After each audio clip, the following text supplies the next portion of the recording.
Welcome everyone, this is the SLA Europe podcast and my name is Dennie Heye. Today I'm speaking with SLA President and World Traveler Kate Arnold. Welcome Kate. Thank you, Dennie.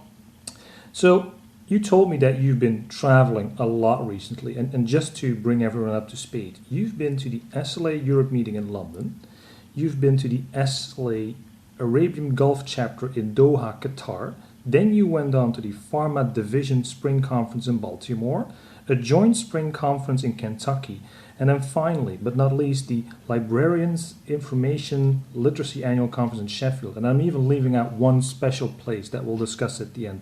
So you've been flying all over the world. Can you tell us about the similarities and differences from all the places and events you visited? Okay, Dennie, that's a very good question. Well, I suppose the similarity was that I was with librarians, and in most cases I was with members of the Special Libraries Association. And that was really good to be able to spend time with members from all of these different countries and all of these different units. So that was great. I think in terms of the similarities, everybody had similar kind of key issues they were dealing with, whether that was around handling big data, or dealing with open access, dealing a lot with literacy and digital literacy, and a lot around kind of just leadership in general, where the profession was going, a lot of talk around the evolution of information management as a profession. But there was also some issues around succession planning and finding volunteers to do roles. And I think those are probably issues that are very common and similar. In terms of other similarities, most of the conferences all kind of ran along similar lines. So there tended to be keynotes and there tended to be sessions that were very practical and were talking an awful lot about best practice. So those were kind of very similar things.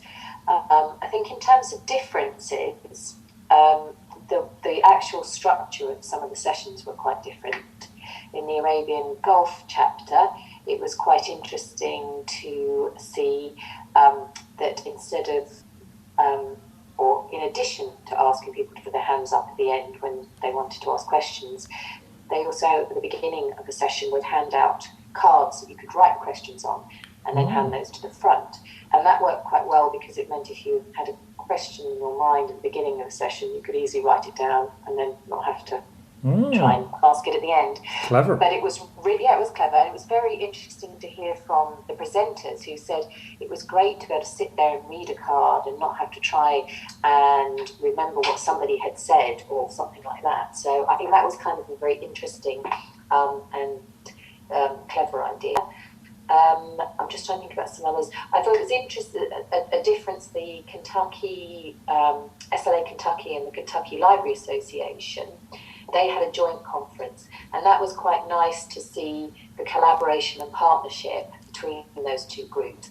And it meant that you had a slightly different sort of feel to the conference. They also had quite a lot of younger people who were coming to maybe do their first presentation, so they felt like there was quite a bit of a buzz there. They also had poster sessions, which were at some of the other conferences. So there were lots of things that were very similar, but also other things that were quite an interesting take on things. And it was great to be able to attend both the Arabian Gulf chapter's board meeting and the SLA Kentucky's board meeting. Because it's always great fun to be able to go to another unit's board meetings and just sit and understand what some of their issues are, what they're dealing with, and then to be able to take back things to talk to the board about. So for me, there were real issues around how you manage to get people who are already very busy add extra things and volunteer. And then there were also some interesting issues raised about student groups, which we'll be talking to the board about. And so I think the Arabian Gulf chapter, I think that's one of the fastest growing ones. Is that true? It is, yes. They are nearly, I think they're about 200 members.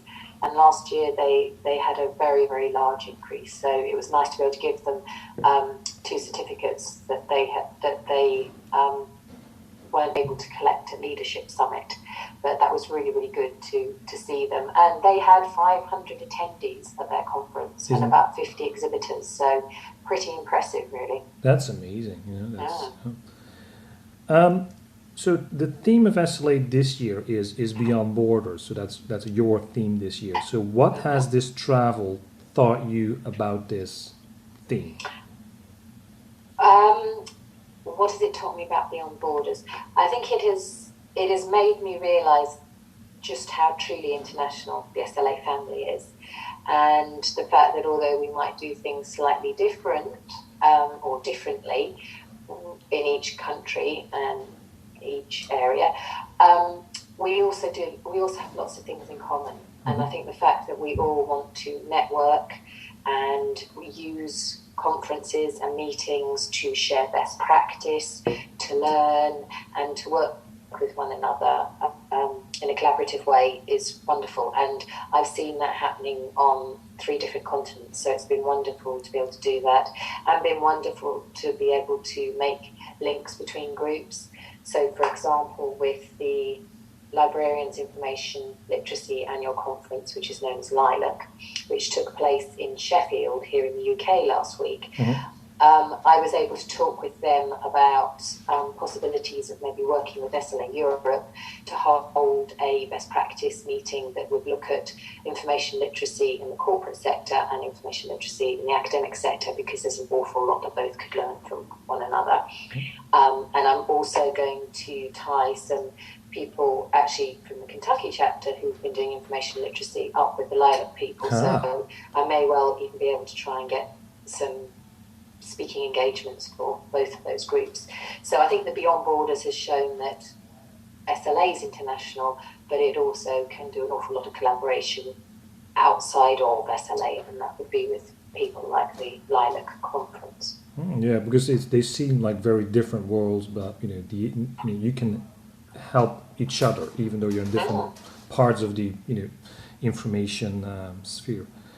Okay, so then one trip that stood out on your list that I want to end with is you told me that you also visited the Keeneland Race Course Library. So I'll put a link in the show notes, but please tell us what is that and what was most interesting there?